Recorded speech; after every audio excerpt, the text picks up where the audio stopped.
Hi everybody, tonight we are going to learn a little bit about sushi because I would guess that you are doing it completely wrong. And so I'm going to tell you about the best way to eat sushi, or at least the correct way to eat sushi.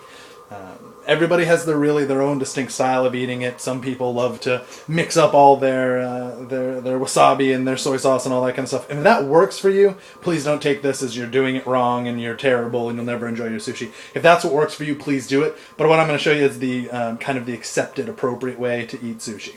This is the normal set of stuff that comes when you buy a plate of sushi. You have your nigiri and your rolls. You have your soy sauce, you have your lemon, your wasabi, and your ginger, and then you have your pair of chopsticks. Okay? First things first. When you're eating sushi, eating it at home, while convenient and easy, is not really the way to go. What you need to do is you need to go to a sushi restaurant. You need to go to a bar. Don't go to your local hibachi place and sit at the hibachi and order sushi, because one of the best parts about eating sushi and making sushi and getting that fresh sushi is actually having a conversation with the chef.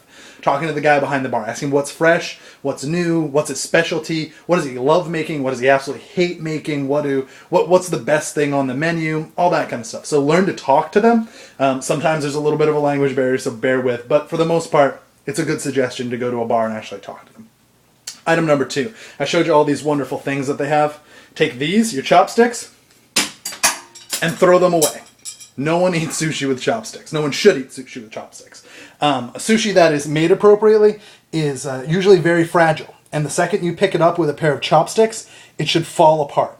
Or it would fall apart because of the pressure, the points of it. If your sushi is dense enough that when you grab it with chopsticks, it's not falling apart, it means whoever's rolling your rolls is rolling them too tight and you're getting way more rice than you should be. All right, well, let's start with the nigiri. Let's start with the raw pieces of tuna, okay? Like I said, all sushi should be eaten with your fingers, really. There's really no reason to eat it with chopsticks or a fork or anything like that. So number 1, what you want to do is never mix your wasabi and your soy sauce. What you want to do is you take a little bit of your wasabi off the top there, put it just right there on the corner. Just give it a little bit of a wipe. You want to take your roll, and the roll, just dip the tip of the roll into your soy sauce. One bite. All sushi should be able to be eaten in one bite. If you're buying rolls and the rolls are this big and you gotta eat them like a hamburger, way too big. Most Chinese food, and Japanese food as well, is made to be eaten in one bite. So just think about that next time you order one of the rolls and it comes out that big. The other common mistake that people make is ginger. Most people take this and they lay a big piece on the top of their sushi. It's not what it's for, ladies and gentlemen. The ginger is actually on your plate as a palate cleanser. You eat it between rolls, between different dishes. So that way you can get the full flavor of the fish when you eat your next roll. So next we're going to start with this roll.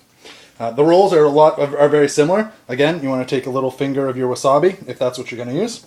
Put it right in the center. And then you just want to just gently tap the side of it. One bite. Now, a good experienced sushi chef will be actually able to season your sushi for you before you eat it.